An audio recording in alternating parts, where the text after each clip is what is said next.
Hey, chooks, chooks, chooks, chooks, chooks. Hey, chooks, chooks, chooks. It's a beautiful day.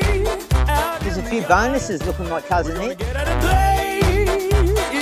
So what were we here for again? There's plenty to do. There's heaps of food for all of us. Not gonna work too hard, and we're gonna have some fun with all our friends. Let's get into it.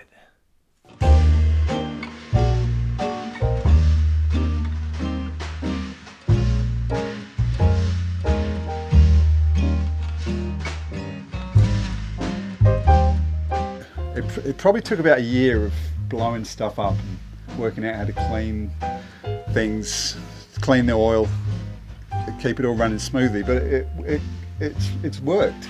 And most of the times I think that we had problems where I was cutting corners financially. I was trying to do stuff with cheap fittings or cheap hoses, or because I wasn't quite sure if it was going to work. But once we'd done 10,000, 20,000 Ks, it was right. Well, I sort of pretty much redid the whole system. We get fryer oil from wherever we can find it. Like Elliston kind of doesn't quite keep up with what we use, so we have to have a big score from around the place every now and then, but it always seems to turn up.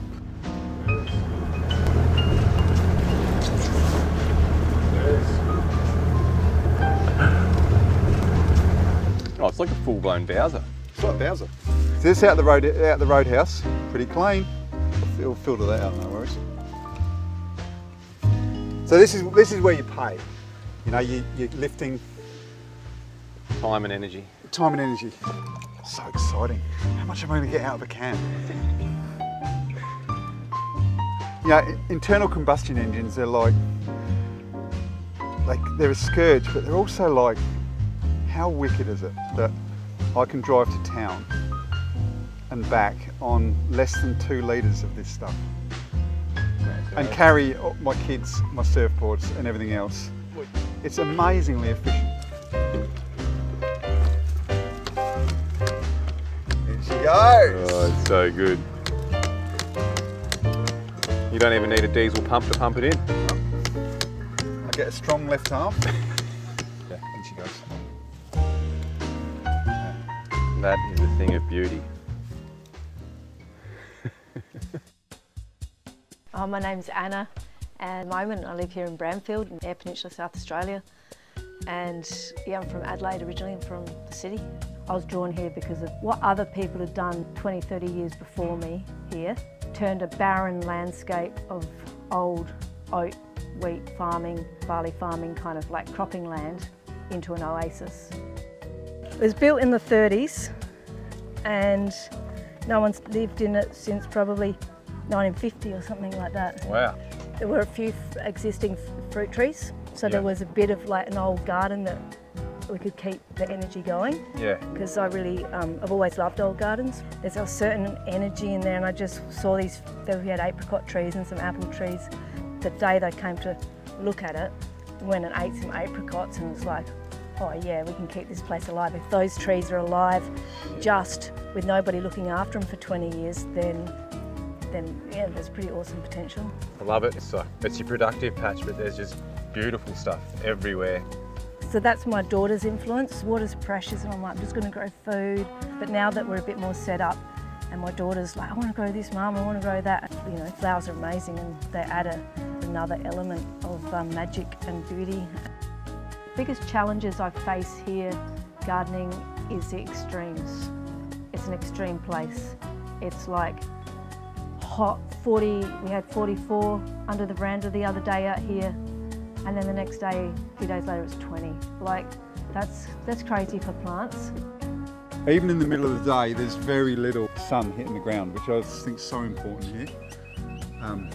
But the nectarines are still getting sun. They've got sun to ripen themselves up, but they're not getting cooked. They're not getting absolutely fried. The leaves are doing what they're supposed to do. Yeah, embrace it. Like, do it, love it, like get into it. Don't be too hard on yourself and don't expect too much at once.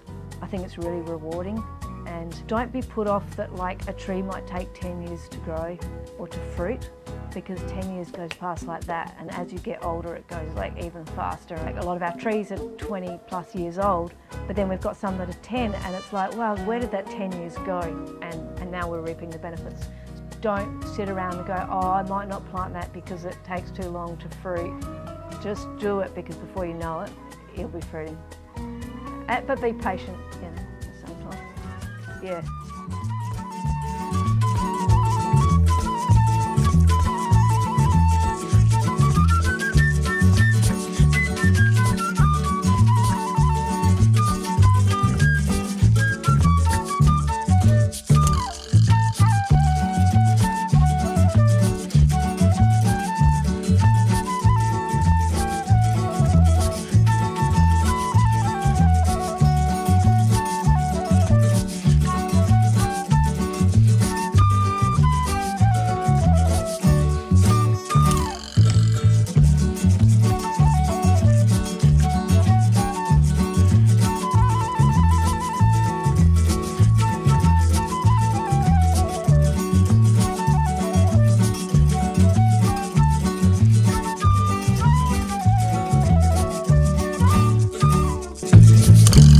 Next time on Farm Boys, we head to 40 degrees south to catch up with the Earth Wizard, Addie Jones.